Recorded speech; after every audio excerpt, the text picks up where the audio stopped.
بسم الله الرحمن الرحيم. وإذ استسقى موسى لقومه فقل اضرب بعصاك الحجر فانفجرت منه 12 عينا قد علم كل أناس مشربهم كلوا واشربوا من رزق الله ولا تعثوا في الأرض مفسدين.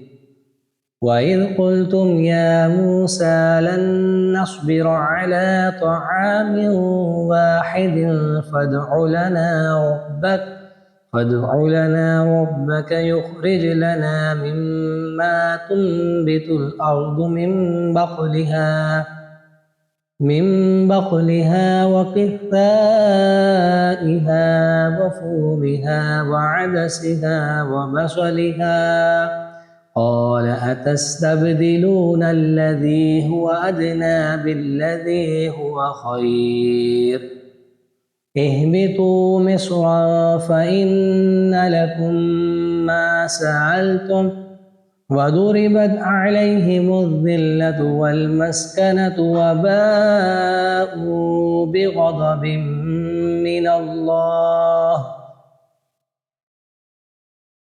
ذلك بأنهم كانوا يكفرون بآيات الله ويقتلون النبيين بغير الحق ذلك بما عصوا وكانوا يعتدون. إن الذين آمنوا والذين هادوا والنصارى والصابئين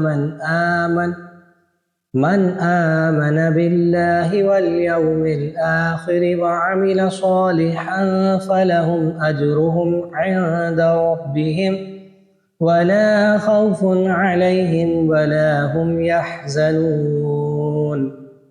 وإذ أخذنا ميثاقكم ورفعنا فوقكم الطور خذوا ما آتيناكم بقوة واذكروا ما فيه لعلكم تتقون ثم توليتم من بعد ذلك فلولا فضل الله عليكم ورحمته لكنتم من الخاسرين.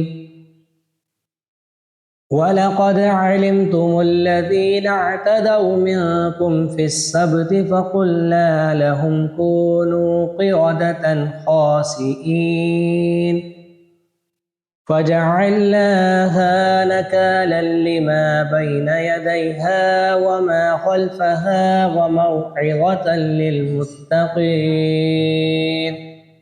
وإذ قال موسى لقومه إن الله يأمركم أن تذبحوا بقرة قالوا أتتخذنا هزوا قال أعوذ بالله أن أكون من الجاهلين. قالوا ادع لنا ربك يبين لنا ما هي قال إنه يقول إنها بقرة لا فارغ ولا بكر عوان بين ذلك فافعلوا ما تؤمرون.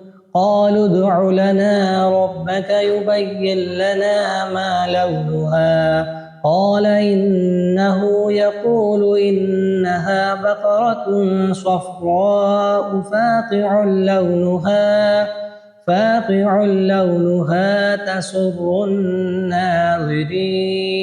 قالوا ادع لنا ربك يبين لنا ما هي إن البقرة شابه علينا وإنا إن شاء الله لمهتدون. قال إنه يقول إنها بقرة لا ذلول تثير الأرض ولا تسقي الحرث مسلمة لا شية فيها. قالوا الآن جئت بالحق फज़बहूहा वमा कादू यफ़अलून। इसी के साथ आज का ये लेसन कंप्लीट हुआ। वीडियो अच्छी लगी तो कुरान टीचर चैनल को सब्सक्राइब जरूर करें। मिलते हैं नेक्स्ट वीडियो में। अस्सलामु अलैकुम व रहमतुल्लाहि व बरकातुहू।